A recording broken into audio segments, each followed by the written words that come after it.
It's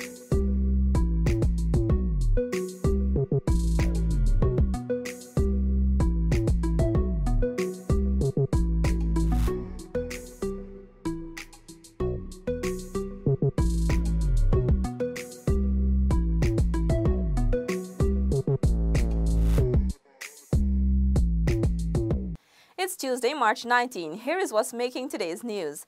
Government will be ready to undertake the voluntary national review later this year at the ending of the first session of the workshop titled Achieving Performance Targets. Minister of Foreign Affairs Carl Greenwich, who is performing the duties of president, re-emphasized the importance of setting the tone and completing the groundwork now. If you're going to get there by 2030, it is understood that you can't wait until 2030 to determine whether you've arrived. It is understood that you need to have benchmarks. In other words, if you're saying that you would like levels of education to be higher, then you need to monitor them over time. Collect information, monitoring the indicators, and then determine whether you need to adjust policy-wise in order to speed up or change direction, change scope, and the like. Minister Greenwich explained that of the 17 goals, every country's priority would be different. These are goals that we work together on as countries, informed by analysis, social analysis, priorities of different countries. The main one being, of course, to move people in a meaningful way from the current status that they have, particularly in relation to poverty, health, education, and these other goals. Participating countries are seeking to ensure inclusive and equitable quality education, the promotion of sustained, inclusive and sustainable economic growth, urgent action to combat climate change, and more. The United Nations meeting of the High-Level Political Forum on Sustainable Development will be held from July 9 through 18. Minister of Natural Resources Raphael Trotman pleads for patience as efforts continue to resolve Rusal standoff. Right now it's really urging the government and the union to, and the company rather, to try to expedite things. I believe we can safely say that all are being consumed, all are involved and all are being consumed by this. And my word to the loggers is to hold with us for a short while. I can't say a few hours or a few days, but certainly not a few months. We are pushing for a resolution. In addition, Minister Trotman is urging a speedy resolution to the impasse which has affected several sectors of the economy since its inception several weeks ago. The standoff has affected many sectors. Government is not earning revenue from the shipment of bauxite. Loggers have been affected. Employment, of course, is affected. And we are urging, certainly at my level, I've urged Minister of Social Protection to try to get a resolution to this matter as a matter of urgency. Since dismissing some 60 workers from the Berbice River bauxite mines Monday, February 18, 2019, there has been a standoff between the Guyana Bauxite and General Workers Union and the Bauxite Mining Company, resulting in the Berbice River being blocked by disgruntled workers. With government's intervention, Rusal agreed to recognize the Guyana Bauxite and General Workers Union, and the two parties had their first bilateral meeting Friday last. Reporting for InfoHub, Kipani Jordan. Wakapau, Kabakburi, St. Monica and Mainstay Wayaka in the Pomeroon Supinam Region 2 received a total of $6 million in presidential grants to embark on green sustainable community projects. The checks were handed over by Minister of Indigenous Peoples Affairs Sidney Alicock during a visit to Wakapau over the weekend. He was accompanied by Minister of Public Infrastructure David Patterson. Wakapau received $2 million for a block-making factory, Mainstay Wayaka $1.5 million for the construction of a village office, Kabakaburi $1.5 million to build a boat, and St. Monica received $1 million for the purchase of a cassava mill and a fogging machine. Most of our resources of finance is lumbering, and we feel that that is the way we should go at our 1.5, so we decided to construct a boat, cost 1.5, a 40 feet ballahu, and we are so glad about that. We're doing some cassava mill, 3, And we buy now also a swing fog machine. That's what's for the akushi because they are a pest interfere with farmers. Once we check by this month, then we'll put in it, please, because the farmers are eagerly waiting for the swing fog machine. Minister Alikok reminded that the annual presidential grants are awarded based on the community projects presented. He said that the ministry is working to ensure that these monies are disbursed in a timely manner to enable the work of the village councils. This is not a campaign gimmick. This is the budget that we have. It's legal. We have to execute it. There's a request made by the village council. It's now being rolled out, and we have more yet to come. Minister Alikok encouraged the village councils to engage in more environmentally friendly projects that will create jobs for the residents while at the same time generating income for the communities. In excess of $700 million was allocated through the Ministry of Indigenous Peoples Affairs for development projects in hinterland villages and communities in 2019. Of this amount, over $235 million will be invested in 215 villages and communities under the Presidential Grant Program. This is part of the government's commitment to empowering the indigenous people. Sanika Thorne, InfoHub.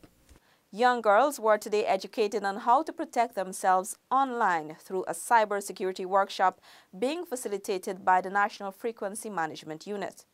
The workshop, which features students from 6 schools, is part of the lead-up to Girls in ICT Day slated for April. The ITC sector is set to be the fastest growing, and according to a facilitator of the workshop, Melissa Lane, the primary focus is equipping the young girls with the knowledge to protect themselves from online threats.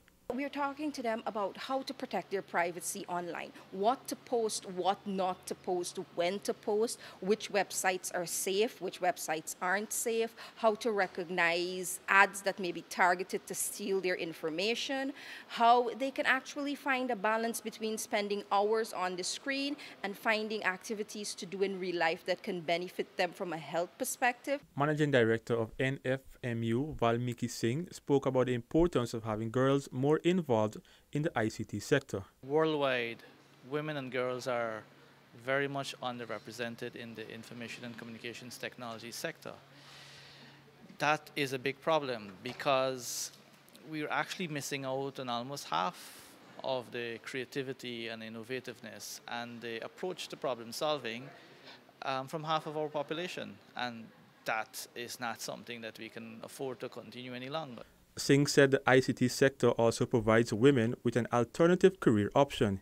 He is also encouraging them to take advantage of the free online courses in the ICT field. The students were also enthusiastic about what they can grasp from the workshop. Sometimes it's very important to know that females could do the same things that males could do, and I just want to know how equal it could be between the male and females sharing the same reference in the IT world. I love information technology, and I would like to learn how I can benefit from protecting myself from the internet. Isaiah Braffett for InfoHub. Still to come, 49 Indigenous youths receive full scholarships. These and more when we return. Stay with us.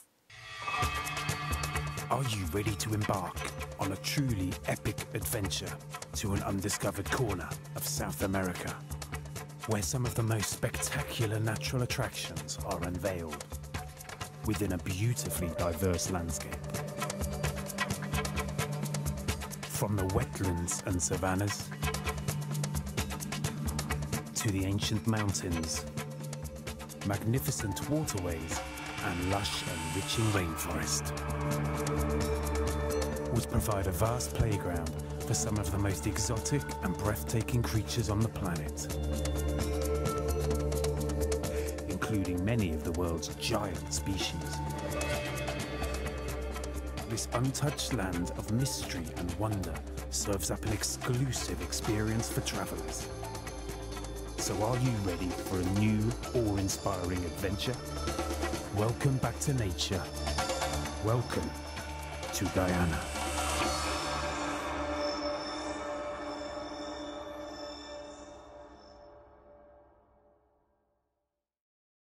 49 Indigenous youths who are currently attending the University of Ghana have received full scholarships. The students joined the institution from the new academic year in September 2018.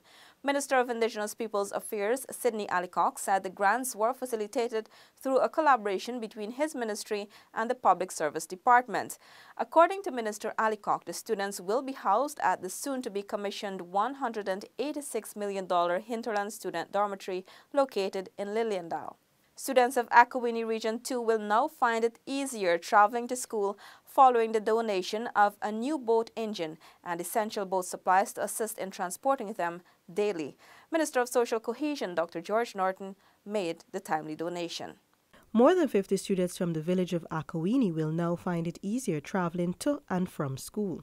This was made possible following a donation of a new boat engine along with other essential boat supplies by Minister of Social Cohesion, Dr. George Norton. The minister and his team met Akawini's Tushao David Williams on March 16 at the Charity Market Region 2 to hand over the new 15-horsepower outboard motor engine. I'm overjoyed that the community is benefiting from it, but much more so the school children. This is the policy of the government, where all the children in this country should have access to quality education. According to Tushar Williams, the engine will be a great help since the children will no longer have to walk to the Sterling. As a council, we would give them the boat. And so the motor would be a great asset to them to go to school, reach the school and back to home on time. Because they have to travel, some of them have to travel 3 miles, some have to travel 2 miles, while some is very fortunate that live right on the mission. So we want to have this competition with all of the children that, they reach to school on time and their attendance would be boosted up. Additionally, Williams collected 15 gallons of Castrol gasoline for the boat engine, bottles of engine oil, and 12 brand new life jackets to ensure the safety of the passengers in the boat. It will also aid in transporting 3 cooks who are commissioned by the Hot Meal program to assist in preparing meals for the children and teachers in the hinterland community. For InfoHub, Stacey Carmichael. The Ghana School of Agriculture held their annual Agro-Processing Expo. The expo is hosted to showcase products made by students at the institution, with all ingredients locally sourced. We're here at the Ghana School of Agriculture's annual Agro-Processing Expo, where we'll be seeing some of the products featured here today made by these very students, and they'll give us a bit of an explanation of what these products are and what the benefits can be for you. Every year, the students are tasked with coming up with products made from a base ingredient that can be grown locally. From soaps to hair creams and even locally made sauerkraut, the innovations at this expo are oftentimes quite revealing. This is our group. Our group name is Little Co Enterprise. For our final product, we made a hair cream and hair oil. The ingredients used is virgin coconut oil, peppermint oil, and aloe vera. But perhaps most impressive this year was 21-year-old Kelshine Griffith, who sees her time at GSA as a chance to learn what she needs to be able to pursue a business in the agro-processing field. Kelshine became inspired after undergoing a crash course in 2015 with youth empowerment at GSA's agro-processing facility.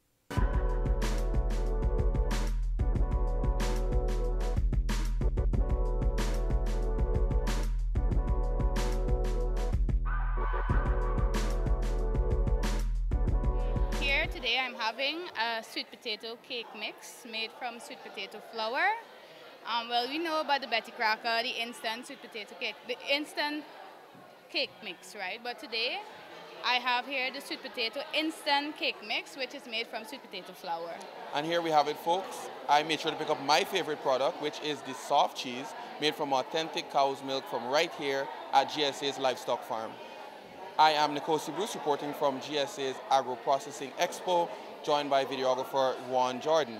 And that's all for this evening. Connect with us on WhatsApp, like and subscribe to our Facebook page for notifications, and subscribe to our website for more stories. You can also follow us on Instagram for updates. Your bridge and weather reports are up next. Goodbye.